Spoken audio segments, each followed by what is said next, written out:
우리는 인생을 살면서 시험에 들 때가 있죠. 저는 요즘 사실 체중 때문에 시험에 들었는데요. 얼마 전 여행을 갔을 때 제가 찍힌 사진을 보고 깜짝 놀랐습니다. 왜냐면 웬 돼지가 웃으면서 앉아있더라고요. 그래서 안 되겠다.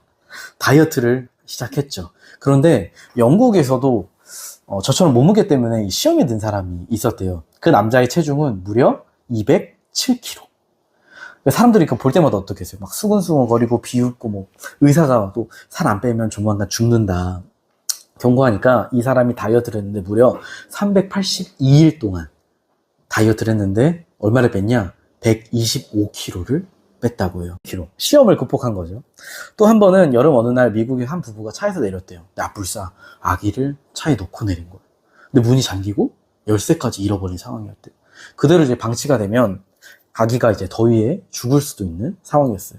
그런데 마침 그 장소에 죄수를 호송하던 차량을 만났는데 하필이면 죄수 중에 자동차 전문 터리범이 있었대요. 그래서 그 터리범이 옷걸이로 차 문을 따는데 단 2분이면 충분했다고요. 무사히 시험을 넘기게 된 거죠. 이렇게 우리는 인생을 살면서 시험에 들게 될 때가 있는데요. 오늘 본문에서도 이런 시험에 빠진 사람들이 등장을 합니다. 우리가 지난번 설교 내용을 돌아보면 기억나세요? 네. 제가 알려드릴게요. 이 전쟁에서 승리한 이스라엘 군대를 사람들이 맞이했잖아요. 그리고 맞이한 여자들이 노래를 불렀죠. 뭐라고 불렀어요? 다윗이 죽인 자는 만만이고 사울이 죽인 자는 천천이다. 다른 말로 사울보다 다윗이 더 뛰어난 용사다. 그리고 이 비교의 말을 들은 사울은 불같이 화를 내며 다윗을 질투하기 시작했죠. 그리고 그 다음 내용이 오늘 본문의 내용인데요. 우리 한번 10절과 11절 말씀을 다시 한번 같이 읽어보겠습니다. 시작. 그 이튿날 하나님께서 부리시는 악령이 사울에게 힘있게 내리매 그가 집안에서 정신없이 떠들어대므로 다윗이 평일과 같이 손으로 수금을 타는데 그때 사울의 손에 창이 있는지라. 그가 스스로 이르기를 내가 다윗을 벽에 박으리라 하고 사울이 그 창을 던졌으나 다윗이 그 앞에서 2번 피하였더라. 아멘. 지금 보면 그 여인들이 노래를 부른 다음 날 예전에 사울을 괴롭혔던 악한 영이 다시 사울에게 찾아왔대요. 근데 그 강도가 얼마나 극심했는지 사울이 마치 미친 사람처럼 정신없이 떠들어대기 시작했다는 거예요. 그래서 이제 그 사울을 진정시키기에 누가 왔냐? 다윗이 왔어요. 그리고 예전에 했던 것처럼 수금을 연주하는데 마침 사울의 손에 뭐가 있었냐? 창이 있었대요. 창. 혹시 우리 성도들 중에 나는 평소에 칼을 가지고 다닌다 하시는 분 계신가요? 칼? 한 번은 전철에서 40대 한 여성이 핸드폰 영상을 보는데 소리가 너무 컸나 봐요. 그래서 주변에서 형 영상 소리 좀 줄여주세요 했더니 화가 나서 가지고 있던 칼, 이따만한 칼을 꺼내가지고 휘두르는데 한 남자는 얼굴이 15cm 정도 찢어지고 어떤 사람은 허벅지가 상처가 났대요. 나중에 경찰이 그 여자 가방을 조사했더니 뭐가 있었냐면 신경안정제가 있었대요. 무슨 말이냐면 정신적으로 아픈 사람이라는 거죠. 근데 오늘 본문에 사울의 손에도 뭐가 있었어요? 창이 있었대요. 무슨 말이냐? 사울의 정신이 온전하지 않다. 다른 말로 아프다라는 거죠. 여러분, 우리가 지난주에 나눠서 알다시피 이 사울은요, 하나님께 버림받았습니다. 사울이 그토록 인생의 의미로 여기던 왕의 자리마저 빼앗긴대요. 거기다가 사람들의 인기를 독차지하는 강력한 라이벌 다윗이 등장했어요. 그러니 다윗을 향한 질투, 열등감, 불안, 두려움이 이 사울의 마음을 지배하는데 거기다가 오늘 본문을 보니까 누가 찾아왔어요? 오늘 사울에게? 악한 영이 찾아왔어요. 여러분 예전에 제가 그런 이야기를 한 거 기억나세요? 어느 건물에 쥐가 있다. 그런데 그 쥐를 없애려면 어떻게 해야 한다고 했었죠? 기억나세요? 지금 무슨 말이죠? 기억나세요? 쥐덫을 놓는 게 아니라 뭘 치워야 된다고 했어요? 음식물 쓰레기를 치워야 된다고 했어요. 왜요? 쥐는 쓰레기를 먹고 사니까. 근데 이 쥐가 누구냐면 바로 악한 영 사탄이에요. 여러분 이 사탄 마귀들은요 늘 어느 곳에 오냐면 영적 쓰레기가 있는 곳에 와요. 그럼 퀴즈, 영적 쓰레기가 뭘까요? 영적인 쓰레기가 뭘까요? 분노, 질투, 시기. 자주 해보셨나? 여러분 농담입니다. 영적 쓰레기가 뭐냐면 간단해요. 하나님보다 세상을 더 사랑하는 마음, 하나님보다 더 믿고 의지하는 우상들, 그래서 내가 인생의 의미로 여기는 것들, 아까 또 우리 자매님 말씀하신 남을 시기 질투하는 마음들, 우리 안에 있는 수많은 죄들, 걱정, 불안, 미운, 분노, 열등감, 내 안에 가득한 상처 등 많아요. 그럼 여러분, 이 사탄 마귀들이 우리를 그렇게 찾아오는 목적이 뭘까요? 그 이유는 바로 하나님의 형상인 우리를 파멸시키려고. 그래서 우리의 영혼과 인생을 망가뜨리는 게 그들의 목적이에요. 여러분, 제가 전에도 이야기했지만 하수구 정화조통을 보면, 위에서 이렇게 보면 물이 깨끗하다고 했어요. 왜냐하면 각종 쓰레기나 오염 물질들이 어디 있냐면 맨 아래 바닥에 가라앉아 있거든요. 그래서 위에서 보면 그 통이 물이 맑고 고요해요. 그런데 이 물을 누군가 이렇게 막 휘젓잖아요. 그러면 그 맑고 고요한 물은 다 사라지고 이 숨어있던 쓰레기들과 오물들이 막 회오리 치면서 요동을 하는데, 여러분, 사탄이 우리를 공격하는 방식이 우리 마음을 그렇게 휘젓는 거예요. 여러분, 오늘날 우리 주위를 보면 겉은 멀쩡한데 속이 아픈 사람이 정말 많아요. 저희가 이제 둥이들이 있어서 어린이집을 보내잖아요. 어린이집 교사들도 정말 힘들대요. 시험이 많대요. 왜냐하면 애들이 놀다 보면 넘어지기도 하고, 넘어지면 부딪히면 잠깐 멍이 들기도 하고, 모기를 물릴 수도 있는데, 뭐 그렇게 해서 오면 부모들이 그러면 똑바로 왜 관리 안 하냐, 니네 노냐. 그래서 막 선생님 번호 알아내는데 우리는 모르거든요. 어린이집 선생님 번호 몰라요. 어떻게 알아냈냐? 저기 차에 적힌 번호를 보고 알아낸 거예요. 그래서 보니까 선생님 프로필 사진 보니까 수영장 갔다 오셨던데 옷차림이 그게 뭡니까? 막 하면서 막 갑질을 하고. 그런데요, 실제로. 근데 그게 어린이집만 그런 게 아니라 초중고도 그런데요. 요새 초등학교 민원 뉴스에 올라왔어요. 민원이 받아쓰기 하지 마라. 수업 중에 어려운 수학 문제 풀지 마라. 우리의 열등감 느낀다. 왜 앞에 나와서 문제 풀어볼까 하냐. 그거 아동학대다, 신고한다. 우리 애한테 지장이 있으니 선생님 결혼과 임신은 미뤄주세요. 모친상, 어머니가 돌아가셨나봐요. 장례 3일 아니에요? 왜 다음날 연차 쓰세요? 우리의 수업 차질있기? 실제로 뉴스 기사에 올라온 내용이에요. 근데 여러분, 이 부모들이 주로 저희 세대 다 또래거든요. 그 생각했어요. 도대체 왜 그럴까? 근데 어느 날 뉴스 기사에 그런 기사가 올랐어요. 교육청에서 예전에 스승 찾기 서비스를 시작했대요. 학교 선생님들. 그걸 했다가 중단했대요. 왜냐하면 제가 어릴 때는 선생님들한테 당한 게 많았거든요. 그 시절은 싸대기도 맞고 발로도 차이고 폭언, 폭행 당하고 인격 모독을 당해도 아무 말 못하는 시대였어요. 그래서 이 안에 그 당시 학생들이 분노와 상처가 쌓여 있는데 사탄이 그걸 이제 휘젓는 거죠. 그러니까 어때요? 그 서비스로 선생님 위치 알아내서 복수하는 거예요. 너도 당해봐라, 이 자식아, 이러면서. 그래서 중단했대요.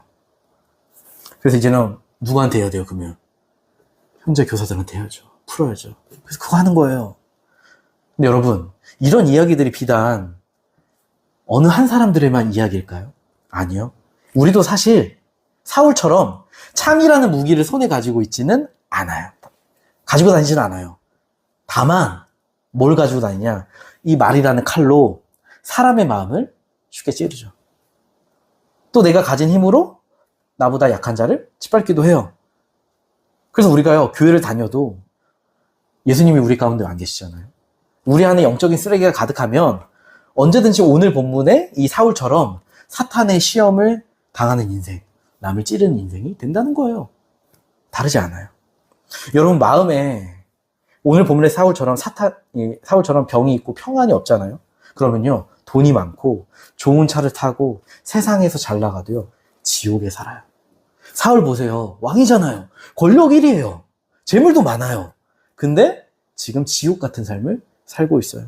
혹시 우리 성도님들 중에서 현재 저는 모르지만 나도 사울과 같은 지옥 같은 삶을 살고 계신 분이 계시다면 그 시험에서 벗어나는 길은 간단합니다. 바로 우리의 생명 되시는 예수님께 나아가는 거예요. 왜냐하면 그분만이 우리의 마음의 병을 고쳐줄 유일한 치료자 되시니까. 오늘 본문의 사울이 버림을 받았습니다. 사탄의 시험과 지옥에 살지만 회개하지 않고 돌아오지 않아요. 그래서 결국 11절을 보니까 다윗을 죽이겠다고 창을 2번이나 던지는 미친 인생이 돼버렸대요. 근데 여러분, 오늘 본문의 사울과 달리 이와 반대로 시험을 극복한 사람이 또 한 명 등장을 해요. 그게 누구냐? 바로 오늘 본문의 다윗이에요. 여러분, 다윗이요, 사울에게 생명의 시험을 당해요. 근데 신기한 건요, 2번의 창을 다 피해. 혹시 우리 성도님 중에 나는 총알이 날라와도 피할 수 있다.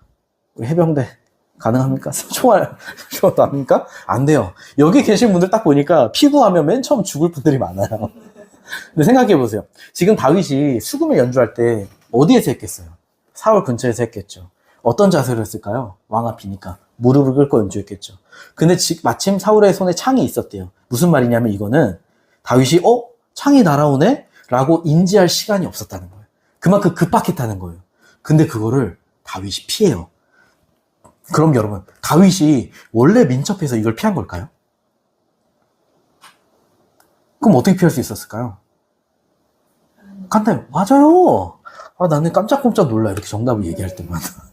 하나님이 막아주시니까. 하나님이 보호하시니까 피하고 죽지 않은 거예요.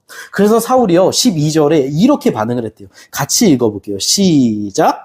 여호와께서 사울을 떠나 다윗과 함께 계심으로 사울이 그를 두려워한지라. 아멘. 여러분 참 웃긴 게 뭐냐면 지금 사울이 다윗을 죽이려 하는데 권력자인데 오히려 사울이 다윗을 두려워해요. 왜요? 사울을 떠난 여호와께서 다윗과 함께 하신 게 보여. 그를 지키시는 게 보여요. 그래서 두려움을 느꼈대요. 여러분 오늘날 세상의 사람들이요 교회를 엄청나게 공격해요. 왜냐하면 교회에 대한 상처와 분노가 많아요. 여러분 이제 스레드라고 아세요? 스레드? 그 일종의 인스타그램 그 SNS 같은 건데 제가 눈팅 많이 하거든요. 보면 무작위로 글을 많이 떠요. 하죠? 제가 얼마 전에 팔로우 받아줬던데 안 하는 것처럼 그래. 네. 근데 거기서 보면 그런 글이 많아요.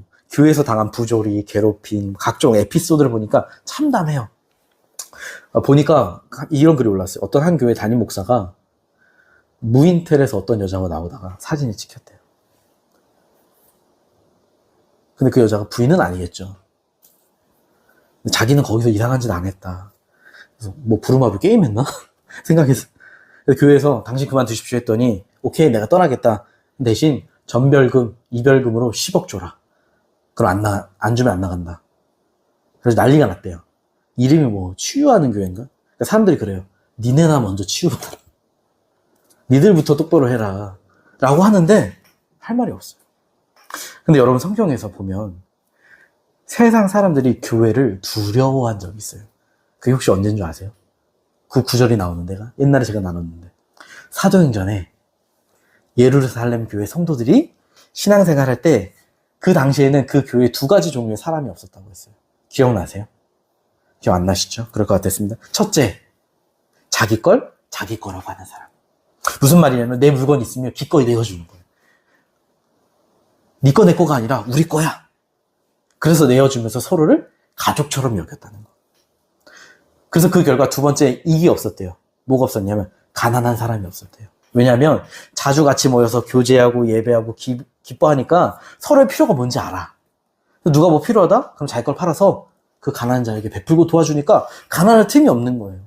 우리 형제가 지금은 아니지만 예전에 경북 경산을 왔다 갔다 할 때 교통비 많이 들었잖아요. 그렇죠? 얼마 안 되지만 이모 저모 차비 보태 써라. 근데 우리가 주면서 야 나중에 갚아라 라고 하지 않아요. 왜요? 뭘 바라고 주는 게 아니에요. 왜 주냐? 그냥 교회니까. 영적 공동체고 가족이니까 주는 거예요. 근데 여러분 이 당시 초대교회 사람들이요 이렇게 가족처럼 계산하지 않고 사는데 늘 함께 웃고 함께 울었다는 거예요. 근데 중요한 건 아무도 그런 삶을 살라고 강요하지 않아요. 자발적으로. 그러니까 세상이 어때요? 두려워하고 칭찬했대요. 왜냐면 그 교회의 모습이 세상이 꿈꾸던 천국의 모습이었으니까. 그런데 여러분 그들이 그렇게 천국의 삶을 살 수 있었던 이유가 뭘까요? 간단해요. 그들 가운데 주님이 함께 하셨거든요. 늘 주님의 말씀을 배우고 기도하고 찬양하고 서로 사랑하고 말씀을 실천하고 그리고 서로에게 생명을 흘려보내요. 그러니까 늘 은혜가 넘치는 거예요. 여러분 우리가요 우리 교회의 영적인 상황을 확인하는 방법이 있어요. 그게 뭔지 아세요? 그건요 다른 교회랑 비교하는 게 아니라 뭐냐면 하나님이 원하시는 성경적 교회의 모습이 우리 안에 있느냐. 그래서 우리와 함께 하시는 주님 때문에 세상이 교회를 두려워하느냐. 아니면 세상의 시험 앞에 우리가 그들을 두려워하느냐를 살펴봐야 한다는 거죠. 오늘 본문의 다윗, 사울의 위협이라는 거대한 시험을 만나요. 그럼에도 주님이 함께 하시며 그 시험을 극복해 나갔는데, 첫째, 어떻게 극복해 나가냐? 자기 방법으로 의지하지 않아요. 생각해 보세요. 지금 다윗이요, 옛날에 그 양치던 목동이 아니에요. 골리앗과 싸움에서 승리한 국민 영웅이자 지휘는 국방부 장관이에요. 힘이 있어요. 근데 갑자기 왕이 자기에게 창을 2번이나 던지며 죽이려 하네요. 만약 여러분이 다윗이라면 어떻게 하겠어요? 우리 형제, 본인이 다윗이에요. 왕이나 죽이려고 하네? 어떻게 해요? 그냥 도망쳐요? 우리는 보통 어떻게 하냐? 이런 상황이 닥치면 대부분, 야, 지금 도망간다 하지마. 이건 정당방위다. 네가 먼저 던졌다. 나도 가만두지 않겠어. 누군가 나를 삶에서 건든다? 그럼 다시는 나 건들지 못하도록 본때를 보여줘야지. 이게 보통의 인간적인 일반적인 방능이에요. 근데 다윗은 어떻게 하냐? 그러지 않았어요. 여러분, 사실 다윗은요, 왕의 기름 부름 받았잖아요. 그러면 오히려 이게 좋은 게 아니에요? 이참에 이판사판 사울과 혈투를 벌여서 사울을 죽이면 신하들과 백성들이 더 좋아하지 않을까요? 근데 다윗은요, 한 가지 사실을 알았어요. 뭐냐? 그렇게 하는 게 하나님의 방법이 아니라는 거. 하나님의 약속은 하나님의 방법대로 이루어지지 사람의 방법대로 이루어지지 않는다는 거. 전에 한 번은 예전에 사역했던 한 청년 교사와 대화를 하는데 그러더라고요. 하나님이 실수라도 자기 로또 당첨되게 해주면 좋겠다. 제가 그랬어요. 하나님은 실수가 없으세요. 팩폭을 했죠. 여러분, 저는요, 우리 교회가 여기서 예배를 드리는 게 하나님의 인도하심이라고 믿어요. 그리고 나중에 또 다른 장소로 우리를 인도하실 걸 믿어요. 근데 만약 제가 여러분, 하나님이 우리를 또 좋은 장소로 인도하실 건데 가만히 있으면 되겠습니까? 우리가 해야죠. 여러분, 우리 헌금, 11조, 재정 다 로또에 올인합시다. 자, 각자 기도하시고 번호 적어내세요. 그러면 아멘 하실 분 계신가요?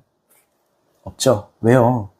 하나님이 우리를 인도하실 때 하나님은 결코 사람의 생각과 방법대로 하지 않으시니까.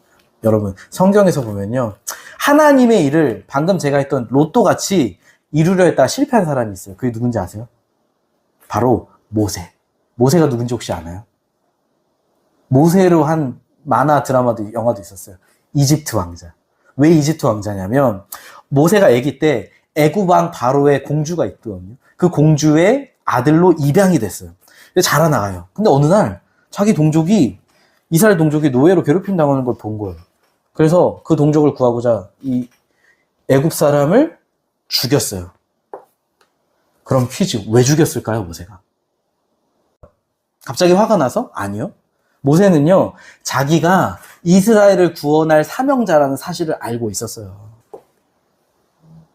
그래서 한 거예요. 근데 다음날 살인한 게 발각돼서 도망가요. 그럼 모세의 문제가 뭐였을까요? 자기 방법으로 하나님의 사명을 이루려 했다라는 거. 여러분 생각해 보세요. 만약 모세가 인간적인 방법으로 이스라엘 자손을 애굽에서 구원하자, 다 나를 따르라, 반란을 일으켜보자 했으면 어떻게 됐을까요? 그 당시 애굽은 초강대국인데 그 군대에게 다 몰살당하는 거예요. 근데 여러분, 지금 다윗도 그래요. 만약 다윗과 사울이 싸워요. 그래서 성공하면 혁명이고 실패하면 반역이죠. 다 죽어요, 가족이. 설사 이긴다 하더라도 다윗은 평생 자기 상간을 죽여서 왕이 된 사람이라는 꼬리표를 달고 다니겠죠. 그리고 저항하는 수많은 사울의 부하들을 또 죽여야 해요. 앞으로 이스라엘 역사는 왕이 조금만 잘못한다? 그러면 왕을 죽이고 내가 왕이 되겠습니다라는 피해 역사가 반복되겠죠. 근데 그건요, 하나님이 원하시는 하나님 나라가 아니에요.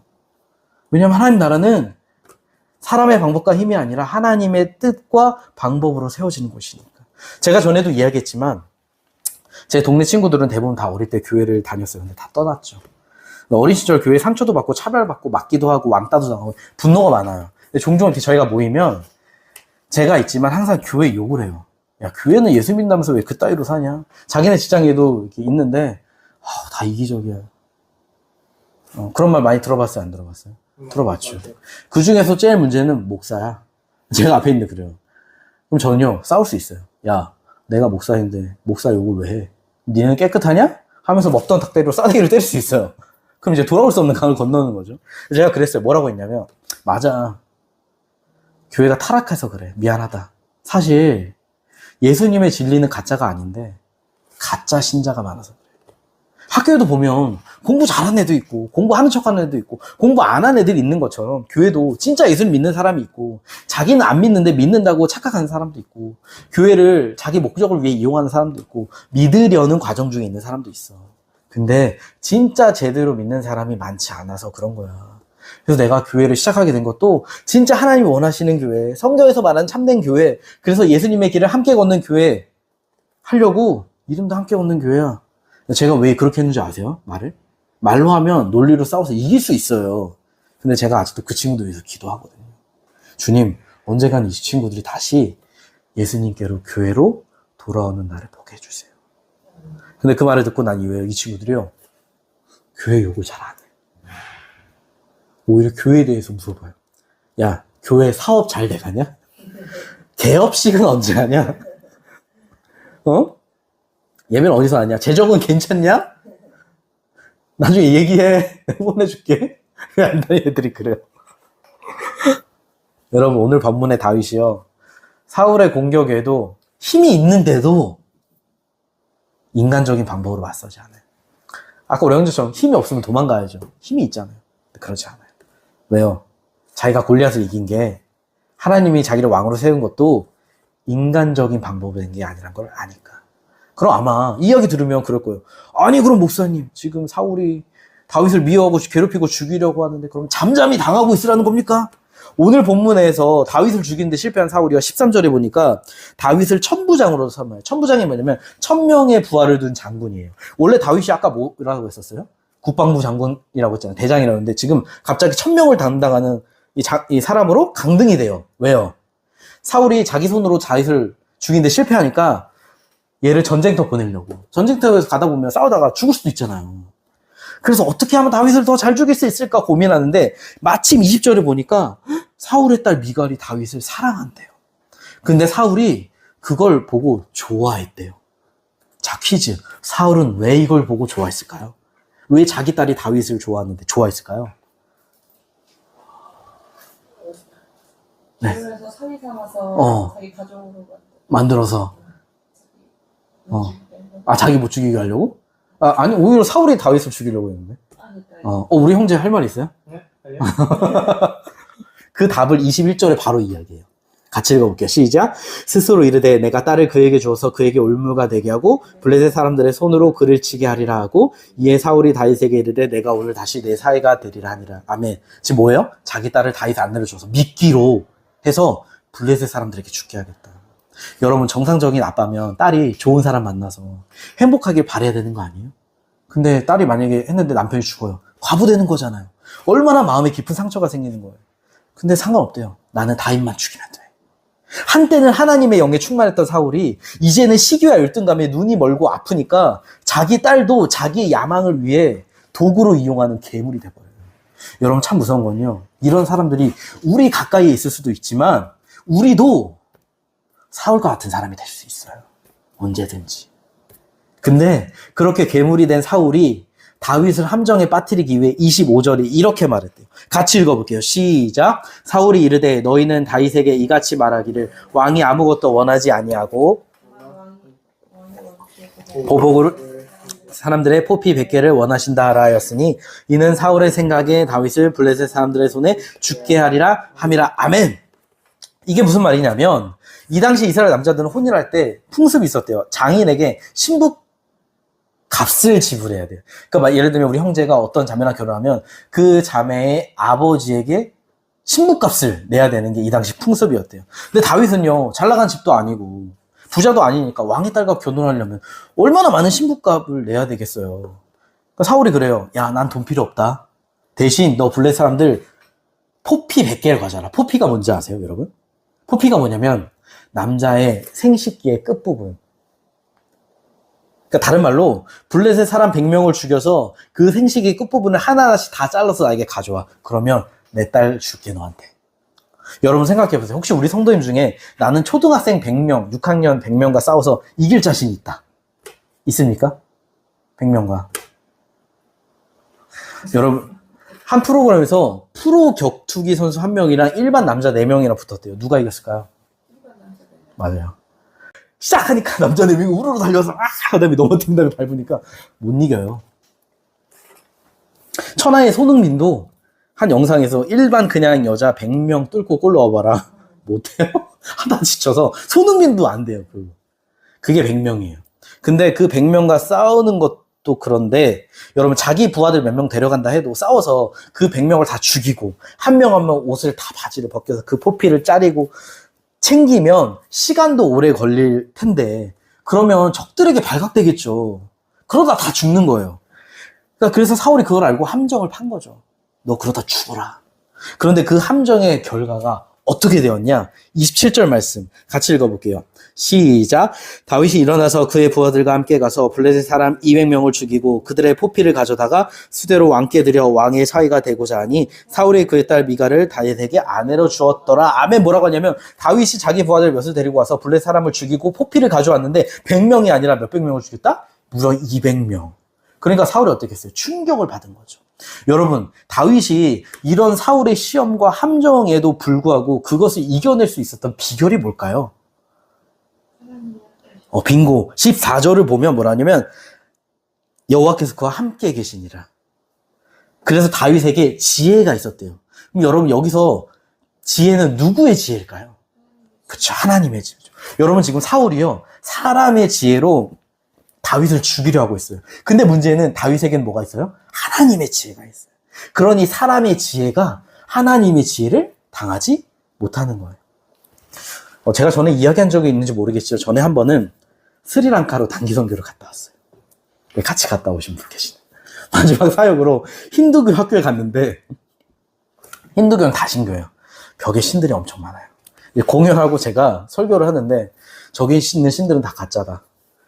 하나님만이 참된 신이고 그의 아들이신 예수님을 믿지 않으면 다 구원받지 못한다 그랬더니 얘들 표정이 안 좋아요. 저 뭔 일명 개소리야 이런 표정으로 봐요. 그리고 이제 운동장에서 레크레이션을 하는데 갑자기 담당 선생님이 뛰어오더니 그러세요. 전사님 큰일 났습니다. 저기 우리 애들과 여기 애들 사이에서 싸움이 났습니다. 그래서 이게 뭔 일인가 봤더니 거기 현지 애들이 저희 애들에게 손가락 욕을 한 거예요. 그래서 자기들 입장에서는 저희 팀이 와서 자기 신들 가짜다. 그러면서 듣도 못한 예수님을 전하니까 화가 난 거죠. 저희 그 선교팀 중에 하나의 정의감에 불타는 친구가 그걸 보고 가만히 있지 못해. 그 친구하고 들하고 싸운 거예요. 다 이제 끝나고 복귀를 해서 밤에 나눔을 하는데 이 나눔을 하면서 이제 사역 하는데 마무리 하는데 애들 분위기가 이상해요. 야 우리가 스리랑카 선교하러 오고 선물 주러 왔는데 여기 애들이 인간이 덜 됐다. 이번 선교는 최악이다. 다시 나눈다. 분위기가 안 좋아요. 제가 마무리를 해야 되잖아요. 뭐라 해야 하나. 중학생 애들한테 제가 기도했어요.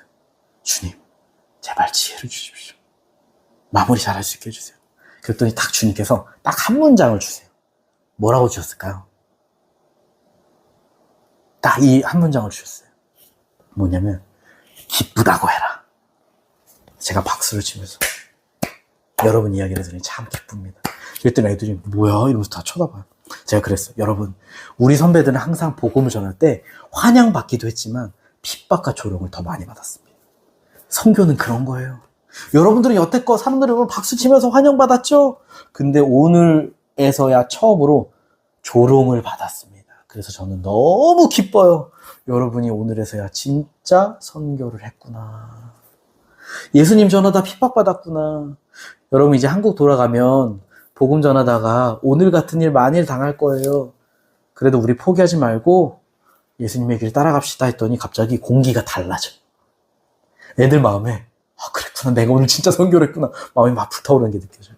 그래서 같이 주여 기도하고 마무리 잘했어요. 여러분 제가 그렇게 할 수 있었던 건요. 사람의 지혜가 아닌 하나님의 지혜였죠. 여러분 우리가 어려운 시험과 공격을 당할 때요. 내 사람의 지혜로 생각하면 이길 수 없어요. 왜냐하면 그들의 지혜가 더 세고 강해요. 그래서 우리는 하나님의 지혜를 의지해야 돼요. 우리가 하나님의 지혜를 구하는 방법은 뭘까요? 어떻게 하나님의 지혜를 구할 수 있을까요? 어떻게 하나님의 지혜를 얻을 수 있어요? 그쵸? 하나님께 말씀과 기도로 나아가야죠. 주님을 찾고 구해야죠. 그리고 주님께 여쭤봐야죠. 주님, 제가 이 문제 앞에서 주님의 뜻을 알기 원합니다. 주님이 말씀하시면 제가 순종하겠습니다. 하나님의 뜻을 구하는 거예요. 여러분 아까 제가 모세 이야기했잖아요. 모세가 이제 실패해서 광야로 도망갔어요. 나이가 들었어요. 80세. 근데 그때 하나님이 모세에게 찾아오세요. 모세야, 내가 이스라엘 구원할 테니 너 애굽으로 가라. 모세가 뭐라는 줄 알아요? 하나님 저 못해요.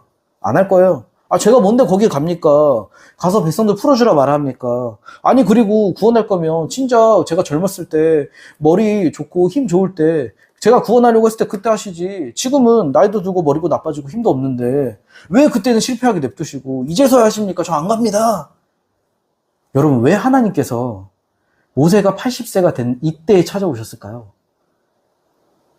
이때가 가장 좋은 구원의 때니까. 모세가 80이 돼야 힘도 없고 지혜도 없어야 구원하기 가장 좋으니까.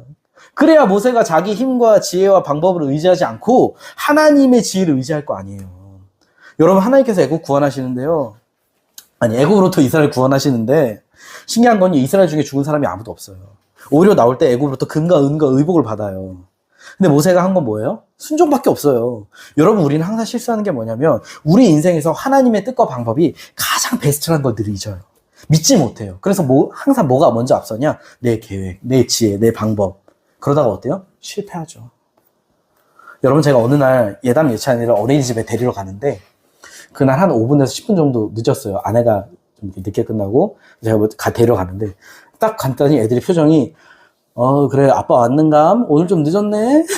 라는 표정으로 이렇게 다가와요. 근데 그때 딱 무슨 생각이 드냐면 야, 이 애들은 부모가 10분 늦게 와도 우리 부모님이 나 안 데려오는 거 아니야? 라고 걱정하지 않더라고. 이 애들은요, 저희 집에서 오늘 아침에도 아주 난장판을 피우고 집을 막 다 하는데 쫓겨날까봐 걱정하지 않아요. 마치 자기들 소유인 것처럼. 이 애들이 낯선 사람 만나거나 무서운 순간이 오잖아요. 제일 잘하는 게 뭔지 아세요? 엄마 아빠 다리 탁 뒤에 붙잡고 이러고 안겨져 있어요. 아니면 품에 안겨 있거나. 그래서 부모를 전적으로 의지하고 믿어요. 자기 자신을 부모에게 맡겨요. 왜냐하면 부모가 자기들을 사랑하는 걸 알거든. 부모가 자식이 아프거나 위기 상황이 오면 자기들을 보호해주고 지켜줄 걸 알아요, 애들이. 그래서 제가 그걸 보면서 이래서 예수님이 우리의 믿음이 어린아이 같지 않으면 천국에 갈 수 없구나라고 하셨구나. 근데 하나님께서 그걸 딱 깨닫는데 저한테 그러시더라고요. 유석아, 나는 네가 너 자녀들을 사랑하는 마음보다 너를 더 많이 정말 사랑해. 그래서 내 심장 같은 내 아들 독생자를 너를 위해 십자가에 내줬어. 그러면서 저에게 그러시는 거예요. 제가 그때 마음이 한참 좀 안 좋아할 때였거든요. 유석아, 너 흔들리지 마. 너에게 시험이 닥쳐와도 하나님의 사랑을 의심하지 말래. 내 생각과 내 방법을 앞세워서 하나님 의심하지 말고 늘 하나님의 사랑 안에 있으래요. 아버지의 사랑 안에. 그리고 하나님 아버지를 신뢰하고 맡기래요. 이 애들이 부모에게 딱 붙어 있는 것처럼 주님께 붙어 있으래요. 뭐로? 말씀과 기도로. 그러면 하나님의 지혜가 우리 가운데 함께해서 우리에게 어떤 시험이 닥쳐온다 하더라도 그 시험을 늘 이겨낼 수 있다는 거죠. 저는 우리 사랑하는 함께 걷는 교회 성도님들이 그 주님의 사랑 안에 주님과 함께 머무는 사람들이 되게 원합니다. 여러분 우리가 인생을 살다 보면 세상의 시험, 사탄의 공격이 찾아와요. 없는 사람 없어요. 다 있어요. 하지만 반드시 우리가 그 상황 가운데 기억해야 하는 가지 사실은 우리 아버지 되시는 우리 하나님이 우리와 함께 하신다는 거예요. 우리 형제의 손을 놓지 않고 계신다는 거예요. 그러기에 우리가 이번 한 주간의 삶 속에서도 치열한 삶의 현장을 살 거예요. 수많은 공격과 시험 앞에서도 늘 주님의 사랑 안에 하나님이 주시는 지혜로 승리하시는 여러분 되시기를 예수님의 이름으로 간절히 축복합니다.